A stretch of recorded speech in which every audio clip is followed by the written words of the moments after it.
नमस्कार, आप सभी का स्वागत है study with JR YouTube channel में। आज के इस वीडियो में हम रिट साइकोलॉजी का लेक्चर नंबर 15 पढ़ेंगे और लेक्चर नंबर 15 यूनिट फर्स्ट का ये पार्ट 14 है। ठीक है, जैसा कि आपको पता ही है यूनिट वाइज पढ़ रहे हैं रिट साइकोलॉजी के सिलेबस के अकॉर्डिंग, और उसका ये यूनिट फर्स्ट का ये पार्ट 14 है। और लेक्चर्स की बात करें तो इससे पहले 14 लेक्चर्स अपलोड किए जा चुके हैं। यदि आपने ये वीडियोस नहीं देखे हैं तो इसका लिंक आपको नीचे डिस्क्रिप्शन में मिल जाएगा। इसके साथ ही आपको और भी कई लिंक्स मिलेंगे, मैंने डिस्क्रिप्शन में लिंक दे रखे हैं बहुत सारे वीडियोस के। आप अपने सब्जेक्ट के अकॉर्डिंग और अपने सिलेबस के अकॉर्डिंग देख लीजिएगा, आपके एग्ज़ाम में काफ़ी उपयोगी होंगे आपके लिए। और आज हम पढ़ेंगे रिट साइकोलॉजी का लेक्चर नंबर 15 बाल्यावस्था में सामाजिक विकास और संवेगात्मक विकास। तो दो टॉपिक आज के वीडियो में हम कवर करेंगे और इस वीडियो के साथ जो बाल्य अवस्था है ये कंप्लीट हो जाएगी। फिर इसके बाद जो नेक्स्ट वीडियो आएगा उसमें हम किशोर अवस्था पढ़ेंगे। ठीक है, और अब तो आपके लिए खुशखबरी भी है कि रिट जल्दी होने वाली है, कभी भी विज्ञप्ति आ सकती है, तो अच्छे से तैयारी करते रहिए। जो अशोक गहलोत हैं उन्होंने, हमारे मुख्यमंत्री, उन्होंने भी इस चीज़ की मंजूरी दे दी है रिट के लिए। और जैसे ही रिट के एग्ज़ाम होंगे उसके बाद तुरंत थर्ड ग्रेड की वैकेंसी आ जाएगी। 31,000 पदों पर बताई जा रही है वैकेंसी, तो तैयारी करते रहिए अच्छे से। अच्छा, जैसे कि आपको पता है कि हमने 50 क्वेश्चंस की क्विज़ स्टार्ट कर रखी है ना। तो क्विज़ के अब तक 9 क्वेश्चन पूछे जा चुके हैं। अब क्वेश्चन नंबर 10 है, आज का प्रश्न है, आपको इसका आंसर कमेंट करके बताना है। ठीक है, क्वेश्चन नंबर 10 है, इस अवस्था को मिथ्या परिपक्वता का समय भी कहा जाता है। मतलब कौन सी अवस्था है जिसको मिथ्या परिपक्वता का समय कहा जाता है, आपको ये बताना है। ऑप्शन ए है शेषावस्था को, ऑप्शन बी है बाल्यावस्था को, ऑप्शन सी है किशोर अवस्था को, और ऑप्शन डी है प्रौढ़ अवस्था को। तो ये 4 अवस्थाएं मैंने आपको बताई हैं। आपको बताना है कि इन चारों में से कौन सी अवस्था है जिसको मिथ्या परिपक्वता का समय कहा जाता है। ठीक है, तो ये आप मुझे कमेंट करके बताएंगे। और आज हम पढ़ने वाले हैं बाल्यावस्था में सामाजिक विकास। ठीक है, सबसे पहले सामाजिक विकास, उसके बाद हम संवेगात्मक विकास पढ़ेंगे और टॉपिक हमारा बाल्यावस्था वाला पूरा कंप्लीट हो जाएगा। ठीक है, तो देखिए ये जो बाल्यावस्था में सामाजिक विकास है ये हरलॉक के अकॉर्डिंग है। हरलॉक ने देखिए क्या बताया है, हरलॉक ने कहा है लगभग 6 वर्ष की आयु में बालक प्राथमिक विद्यालय में प्रवेश करता है। हरलॉक क्या कह रहे हैं कि लगभग 6 वर्ष की आयु में बालक प्राथमिक विद्यालय में प्रवेश करता है और वहाँ वह एक नए वातावरण से अनुकूलन करना, सामाजिक कार्यों में भाग लेना और नए मित्र बनाना सीखता है। ठीक है, इसके बाद देखिए अनुकूलन करने के उपरांत बालक के व्यवहार में उन्नति और परिवर्तन आरंभ हो जाता है। जैसे ही बालक ने अनुकूलन करना स्टार्ट कर दिया, क्या होगा, बालक के व्यवहार में परिवर्तन होगा, है ना।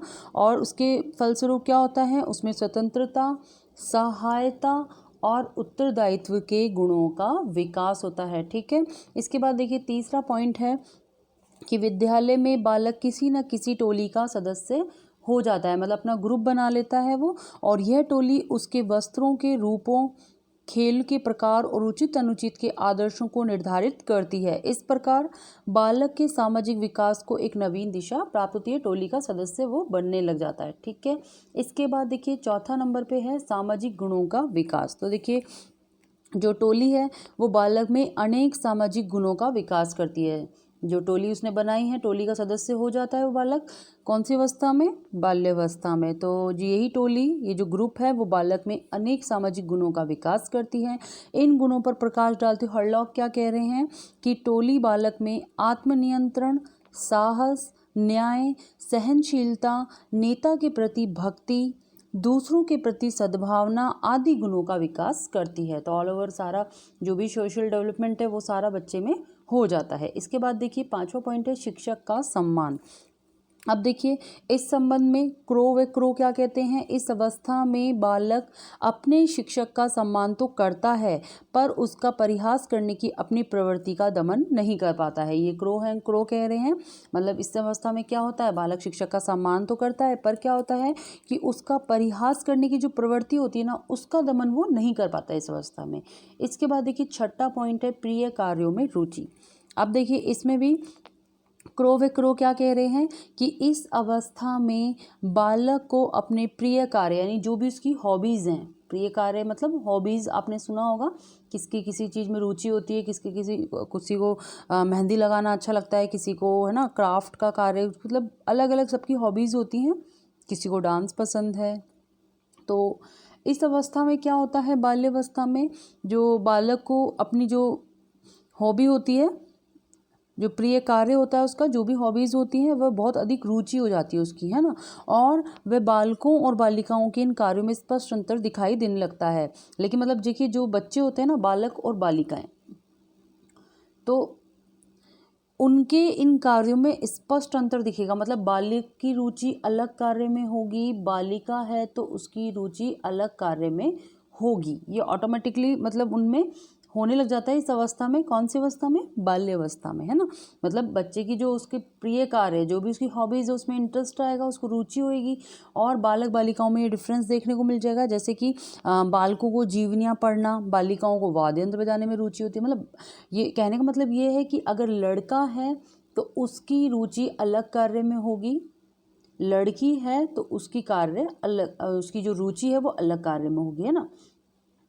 फिर इसके बाद देखिए सातवां पॉइंट है नई बातों की खोज करने की रुचि उत्पन्न। अब इस समय क्या होता है कि कोई भी नई बात होती है ना, उसमें खोज करने की रुचि उत्पन्न हो जाती है ना। इस संबंध में देखिए एलिस क्रो क्या कह रहे हैं कि बालक में नई बातों की खोज करने की रुचि उत्पन्न हो जाती है इस अवस्था में, बाल्यावस्था में। वह अपनी टोली, पड़ोस, विद्यालय और अन्य स्थानों के व्यक्तियों के संबंध में नई बातों की खोज करता है और अपने साथियों को उन्हें बताने में गर्व तथा आनंद का अनुभव करता है। तो ये अवस्था हो गई बाल्यावस्था की बात। इसके बाद देखिए आठवां पॉइंट है वांछनीय और या अवांछनीय व्यवहार में निरंतर प्रगति। देखिए इस संबंध में क्रो क्या कह रहे हैं, ये कहते हैं 6 वर्ष से लेके 10 वर्ष तक बालक अपने वांछनीय या अवांछनीय व्यवहार में निरंतर प्रगति करता रहता है। वह बहुधा उन्हीं कार्यों को करता है जिनके किए जाने का कोई उचित कारण नहीं जान पाता। मतलब बालक इस अवस्था में क्या होता है कि वह कार्य ज़्यादा करेगा जिनका कोई उचित कारण नहीं होता, पर उसे करना है ना, चाहे वो वांछनीय हो चाहे वो अवांछनीय हो, पर उसको करना है, मतलब उस कार्य में उनकी प्रगति होती रहती है। इसके बाद देखिए नेक्स्ट टॉपिक है बाल्यावस्था में संवेगात्मक विकास। अब देखिए बाल्यावस्था में संवेगात्मक विकास में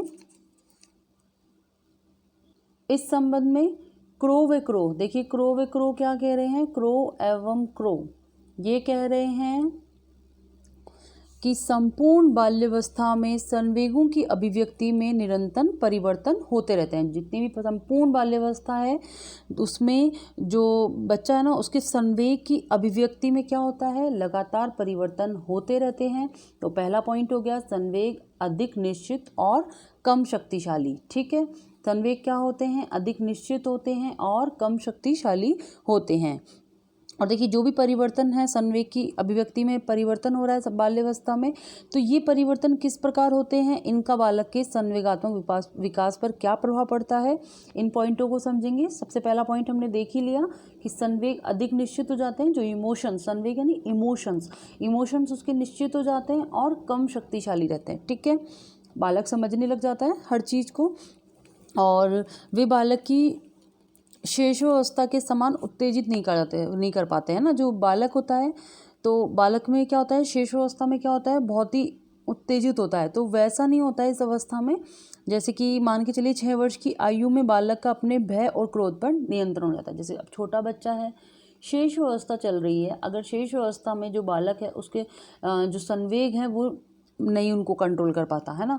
रोना है तो रोना है, अब चाहे बिन बात के भी रो लेगा बच्चा, लेकिन शेषावस्था है क्योंकि वो, तो उसको उसमें उसका नियंत्रण नहीं होता। लेकिन जो बाल्यावस्था आती है ना, उस पर बाल्यावस्था आते ही बच्चा अपने संवेगों पर नियंत्रण करना सीख जाता है ना, तो बहुत कुछ निश्चित हो जाते हैं और कम शक्तिशाली रह जाते हैं पहले की अपेक्षा, है ना। जैसे कि वो अपने भय क्रोध पर नियंत्रण करेगा, कौन सी अवस्था में, बाल्यावस्था में, ठीक है। इसके बाद देखिए दूसरा पॉइंट है संवेगों में शिष्टता। बालक के संवेगों में क्या होता है, शिष्टता आ जाती है ना, उसमें उनका दमन करने की क्षमता उत्पन्न हो जाती है। वह क्या करता है, अपने माता पिता, शिक्षक और बड़ों के सामने उन संवेगों को प्रकट नहीं होने देता जिनको वे पसंद नहीं करते। मतलब इस अवस्था में क्या होता है कि बच्चे समझने लग जाते हैं कि हमारे बड़े क्या चाहते हैं। जैसे मम्मी पापा चाहते हैं कि आप गुस्सा नहीं करें, आप मतलब आप जो भी इमोशंस हैं, ज़्यादा कोई बच्चा होता है ना वो ओवर रिएक्ट करता है, ओवर मतलब बहुत ज़्यादा गुस्सा करता है, तो माता पिता चाहते हैं इस समय बच्चा नहीं करे, तो बच्चे को आएगा भी ना गुस्सा, तो वो क्या करेगा, इतना समझदार हो जाता है इस अवस्था में कि वो अपने संवेग को, अपने इमोशंस को कंट्रोल करेगा, टीचर्स के सामने जाहिर नहीं होने देगा। कई चीज़ें ऐसी हैं ना। फिर इसके बाद देखिए थर्ड नंबर पे विद्यालय के वातावरण का प्रभाव। अब देखिए बालक के संवेगात्मक विकास पर विद्यालय के वातावरण का व्यापक प्रभाव पड़ता है। जो भी विद्यालय का वातावरण है, स्कूल का जो भी एटमॉस्फेयर रहता है, एनवायरनमेंट रहता है ना, तो वहाँ के एनवायरनमेंट का, स्कूल के एनवायरनमेंट का बहुत प्रभाव पड़ता है किस पर, बालक पर। उदाहरण के लिए देखिए आदर्श, स्वतंत्र और स्वस्थ वातावरण उसके संवेगों का परिष्कार करता है, जबकि भय, आतंक और कठोरता के वातावरण में ऐसा होना असंभव है। अब देखिए जो स्कूल का एटमॉस्फेयर बच्चे को अच्छा मिलेगा, एनवायरनमेंट अच्छा मिलेगा वहाँ का, तो क्या होगा, बच्चे में एक अच्छे आइडियल और मतलब बिल्कुल अच्छे से और स्वस्थ वातावरण जो उसको मिलेगा, उससे क्या होगा, उसकी बहुत सारे मानसिक जो विकास है उसमें काफ़ी कुछ हद तक मदद मिलेगी, संवेगात्मक विकास उसका अच्छा होगा। मतलब उसको एनवायरनमेंट इतना अच्छा मिलेगा तो उसका खुद का ऑल ओवर जो डेवलपमेंट है वो अच्छा होगा, है ना। और अगर वहाँ उसको स्कूल में भय का माहौल मिलेगा और कठोरता रहेगी, मतलब बिल्कुल ऐसे डर सा रहेगा, तो क्या होगा कि बच्चे कहीं ना कहीं उनके जो मेंटल डेवलपमेंट है ना उस पर प्रभाव पड़ जाता है कहीं ना कहीं इन चीज़ों का, है ना। इसके बाद देखिए फोर्थ पॉइंट है शिक्षक का महत्वपूर्ण स्थान। तो देखिए बालक के संवेगात्मक विकास में शिक्षक का महत्वपूर्ण स्थान है। अप्रिय व्यवहार, शारीरिक दंड और कठोर अनुशासन में विश्वास करने वाला शिक्षक बालक में मानसिक ग्रंथियों का निर्माण कर देता है, जो उसके संवेगात्मक विकास को विकृत कर देती है। तो देखिए आपने देखा होगा टीचर हर टाइप के मिल जाते हैं, कोई सॉफ्ट नेचर के होते हैं, कोई हार्ड नेचर के होते हैं। मतलब कैसे कि जैसे कि अपने स्कूल के दिन आप याद करिए कि आपने भी पढ़ाई करी, तो वहाँ पर आपने देखा होगा कि कुछ टीचर तो आपको अच्छे लगते हैं और कुछ टीचर आपको अच्छे नहीं लगते हैं। इसका कारण क्या है, इसका कारण ये है कि जो टीचर हमारे से ज़्यादा डांटते हैं, है ना, पढ़ाई के लिए ज़्यादा फोर्स करते हैं, डांटते हैं और मतलब लर्न हमें करवा रहे हैं, याद करवा रहे हैं, तो उसके लिए वो अगर कोई दंड देने का सहारा ले रहे हैं, मतलब जैसे पहले के टाइम पे होता था ना डंडे मारते थे, आजकल तो खैर अलाउ नहीं है मारना, लेकिन पहले के टाइम पे होता था, डंडे पड़ते थे खूब कि ये लर्न नहीं किया। और कोई टीचर होते थे कि वो कुछ नहीं बोलते थे, क्या बोलते थे, ठीक है बेटा कोई बात नहीं, आज याद नहीं किया कल याद करिए ना इस चीज़ को, है ना, ऐसा बोलते थे। तो ये होते थे टीचर, अलग अलग टाइप के होते हैं, और हमको भी वही टीचर पसंद आते हैं जो टीचर मतलब सॉफ्ट नेचर के होते हैं, मारते नहीं है ना, दंड नहीं देते, तो वो अच्छे होते हैं, है ना। और जो तारीफ़ करते हैं, होता है ना, कई बच्चों को बोलते हैं कि ये बच्चा देखिए कितना अच्छा है, इंटेलिजेंट है, पढ़ता है, या फिर ये बहुत ही सिंसियर है, शैतानी नहीं करता है क्लास में, तो फिर वो जिसकी तारीफ़ हो गई वो तो अच्छा लगेगा उसको, है ना। तो ये चीज़, इन चीज़ों का फ़र्क पड़ता है। तो बालक का जो संवेगात्मक विकास है ना, जो उसका इमोशनल डेवलपमेंट है, इसमें भी एक शिक्षक का महत्वपूर्ण स्थान है। अगर नेचुरल सी बात है, अगर टीचर डांट डपट ज़्यादा करेगा तो बालक के इमोशंस पे उसका प्रभाव पड़ेगा, है ना। और अगर टीचर सॉफ्ट नेचर का रहेगा तो नेचुरल सी बात है कि बालक के जो इमोशंस हैं, तो देखिए बालक पे प्रभाव पड़ता है। शिक्षक का भी महत्वपूर्ण स्थान है। इसके बाद देखिए 5वें नंबर पे विभिन्न समूहों का सदस्य, ठीक है। तो देखिए बाल्यावस्था में बालक विभिन्न समूहों का सदस्य होता है। बाल्यावस्था में क्या होती है कि बालक जो अलग अलग समूह बना लेता है, ग्रुप बना लेता है, और उन ग्रुप का वो सदस्य होता है, मेंबर होता है ना। इन समूह में साधारणतः पारस्परिक घृणा, द्वेष और ईर्ष्या पाई जाती है। नेचुरल सी बात है, बच्चा जब ग्रुप में रहता है तो यहाँ पे 10 तरह के बच्चे होते हैं, ग्रुप में रह रहा है ना। अब सब बच्चे का नेचर भी अलग अलग होता है ना। सपोज इसका नेचर कुछ अलग टाइप का है, इसका अलग है, इसका अलग है, तो नेचुरल सी बात है ये जो बच्चा है अब ये इनके ग्रुप में रह रहा है तो इसका आपका अलग अलग नेचर है। तो इससे किसी के प्रति हो सकता है कि उसे घृणा हो जाए, किसी के प्रति द्वेष हो जाए, किसी के प्रति ईर्ष्या भी हो जाए, ये भी हो सकता है। तो बालक इन अवांछनीय संवेगों से प्रभावित हुए बिना नहीं बचता है। अब वो क्या करता है, दूसरे बालकों के प्रति अपने व्यवहार में इन संवेगों को व्यक्त करने लग जाता है। कौन सी अवस्था में? बाल्यावस्था में। ठीक है। इसके बाद देखिए छठा पॉइंट है दोषों के परिणामों को सोचकर चिंतित। देखिए इस संबंध में एलिस क्रो क्या कह रहे हैं कि बालक अपने दोषों के परिणामों को सोचकर चिंतित हो जाता है। बालक क्या होता है, जो भी दोष हैं उनके परिणामों को सोचकर चिंतित हो जाता है और अपने से अधिक भाग्यशाली बालकों से ईर्ष्या करता है। मतलब होता है ना कि सपोज दो बालक हैं, अब एक के पास तो सब कुछ है और एक के पास नहीं है, तो नेचुरल सी बात है उसको ईर्ष्या होती है कि मैं भी बालक हूँ, मैं भी इसकी जितनी एज का हूँ। या फिर कोई होता है ना इंटेलिजेंट ज़्यादा है और कोई कम है, तो वो सोचता है मैं भी इतना ही पढ़ता हूँ, ये भी 5 घंटे पढ़ता है, मैं भी 5 घंटे पढ़ता हूँ, लेकिन मैं इसके जितना इंटेलिजेंट क्यों नहीं हूँ, या मेरे इसके जितने मार्क्स क्यों नहीं आ पाते। तो इस प्रकार की जो कुछ दोष होते हैं उनके परिणामों को सोचकर क्या होता है, बालक चिंतित हो जाता है ना। और जो भाग्यशाली बालक होते हैं, जो अलग बालक होते हैं, उनके पास किसी के पास ज़्यादा कुछ होता है तो उनसे ईर्ष्या करने लग जाते हैं। वह अपने प्रति परिवार के सदस्यों के व्यवहार को कठोर मानता है क्योंकि उसके विचार से वे उसके कार्यों को समझ नहीं पाते हैं। अब वो क्या होता है बालक में कि वह क्या करता है, अपने जो परिवार के सदस्य हैं ना उनको कठोर मानने लगेगा। जैसे कहते हैं ना, आपने सुना होगा, दो बच्चे बात करेंगे तो क्या एक बोलेगा तेरी मम्मी तो बहुत अच्छी है, तेरी मम्मी तो तेरे लिए कहने के अकॉर्डिंग खाना बना देती है। एक कहता है कि दूसरा कहता है कि तेरी मम्मी अच्छी है, तेरी मम्मी कहने के अकॉर्डिंग चीज़ दिला देती है। तो ये चीज़ें होती है, डिफरेंस होता है दोनों में। अब दोनों का नेचुरल सी बात है, दोनों की माँ अलग है, दोनों का नेचर अलग होगा। लेकिन होता क्या है कि जो बच्चा होता है ना उसको दूसरे की मतलब मम्मी अच्छी लग रही है और अपनी मम्मी में क्या नज़र आ रहा है, उसे कठोरपन नज़र आ रहा है। तो ये चीज़ होती है, नॉर्मल बात है। और ज़रूरी नहीं है माँ के प्रति हो, जैसे कि कोई भाई के प्रति हो गया, जैसे तेरा भाई अच्छा है, तेरी हेल्प कर देता है, मेरा भाई तो मेरी हेल्प ही नहीं करता, बच्चों में होता है ना। तो वो क्या करता है, वो दूसरों को मतलब जो दूसरे जो परिवार के उनके सदस्य हैं उनको तो अच्छा मान रहा है और अपने परिवार के सदस्यों को अच्छा नहीं मान रहा है ना, ये फ़र्क होता है। इसके बाद देखिए 7वें नंबर पे है एलिस क्रो क्या कह रहे हैं। देखिए बालक सामान्य रूप से प्रसन्न रहता है और दूसरों के प्रति उसका विद्वेष अस्थायी होता है। इस अवस्था में क्या होता है कि बालक जो होता है वो सामान्य रूप से प्रसन्न रहता है और दूसरों के प्रति उसका जो विद्वेष है वो अस्थायी रहता है, मतलब लंबे समय तक नहीं रहता, उसमें चेंजेस होते रहते हैं। आपने देखा होगा किसी छोटे बच्चे को, जैसे बाल्यावस्था में वो है, तो क्या वो किशोरावस्था में भी ऐसा ही रहता है क्या, जैसा वो बाल्यावस्था में था? बिल्कुल नहीं रहता। दो बच्चे हैं, दोनों बालक हैं, अब ये दोनों बालक एक जैसे नहीं रहेंगे किशोरावस्था बाल्यावस्था में। तो ये सपोज जैसे कि ये दो बालक हैं, ठीक है, अब ये दो बालक हैं और ये दोनों बालक, ये बालक मान के चलिए ए है और ये बी है। अब बी जो है ए से ईर्ष्या करता है, ठीक है, इसको ये ए बालक अच्छा नहीं लगता। तो अब ये तो हो गई बाल्यावस्था की बात, हो सकता है इसको कोई प्रॉब्लम हुई होगी, हो सकता है इसने इसकी हेल्प नहीं की होगी। लेकिन जब ये बड़े हो जाएंगे दोनों, तो क्या ये किशोर अवस्था में भी ऐसे ही रहेंगे क्या, उन बातों को नहीं भूलेंगे क्या? बिल्कुल भूल जाएंगे, ऐसा नहीं होता। मतलब बाल्यावस्था में क्या होता है कि जो भी बच्चे के विद्वेष होते हैं वो अस्थायी होते हैं, मतलब स्थायी नहीं होते हैं। इतने बच्चे समझदार नहीं होते हैं उस अवस्था में कि वो कोई भी बात को इतनी अच्छे से लेके बैठे। मतलब ये रहता है कि बचपना है, ठीक है, हो जाती हैं उनकी शैतानियाँ, लेकिन ये नहीं रहता उसमें, है ना। बड़े होके वो मतलब भूल जाते हैं, कई चीज़ें होती हैं ना, जैसे माफ़ कर देते हैं। बचपन में तो लड़ते हैं, झगड़ते हैं, और जैसे ही बड़े होते हैं तो बिल्कुल मिलजुल कर रहने लग जाते हैं। तो ये अंतर दिखाई देता है ना।